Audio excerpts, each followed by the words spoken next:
اس سے تو صبح شام کا واسطہ. مطلب آپ شیطان کو کیسے اگنور کر سکتے ہو، یا شیطان سے کیسے آپ غفلت برت کر سکتے ہو؟ ہر وقت ہاتھ میں بیٹھا ہوا دشمن ہے. You have to stay alert. How can you be physical? کبھی وہ دھوکہ دے کے مجھ سے نیکی کرا لیتا ہے، کبھی میں اس سے فراڈ کر کے برائی کر لیتا ہوں. یہ ہے بس. شیطان تو ہوتا ہی ہے وہ ہمارے سامنے. I think I am not afraid of ہم.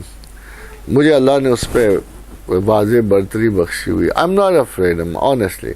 مگر یہ ہے کہ میں چونکہ ویریبل ہوں، شیطان ہر وقت ہی شیطان ہے. وہ شریف تو کبھی نہیں نہ ہو سکے گا. مجھ میں دونوں پہلو ہیں. میں کبھی شیطان ہوں، کبھی شریف ہوں. تو میں کبھی کبھی شیطانی میں اس سے شاید ڈوج کھا جاتا ہوں، مگر جب میں شرافت میں ہوتا ہوں تو میں اسے اس کا فریب مجھ پہ اثر نہیں کرتا. البتہ یہ ہے کہ مجھے یہ فخر ہے کہ میرے اندھیروں کی حفاظت اللہ کر رہا ہے، اور اس کے لیے جہنم میں عقلی طور پہ میں اس سے متاثر ہوں. بڑے چیپ قسم کے مقاصد واضح کرتا.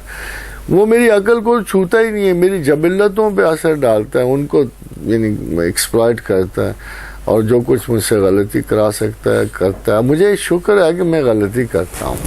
اگر میں غلطی نہ کروں تو وہ میرا بدترین دشمن ہو، پھر مجھے متقی کہہ کے مار دے گا وہ. تو الحمدللہ کہ مجھ سے غلطیاں ہو جاتی ہیں، اور میں اپنے پروردگار کے سامنے کو سنسیئرلی تھوڑا بہت رو دھو کے مار پیٹ کر کے تھوڑا سا مجھے بخش دیتا ہے.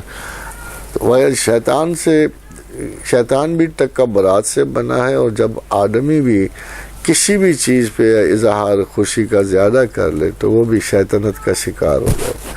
سو ہم لوگ تکبرات کے قائل نہیں ہیں. پرٹیکولرلی میری اپنے طالب علموں کو یہ بالکل واضح اشارہ ہے کہ تکبر حماقت کی نشانی ہے. عقل سے کوئی غلطی کر لو تو جائز ہے، بالکل احمقانہ غلطی نہ کرنا. یہ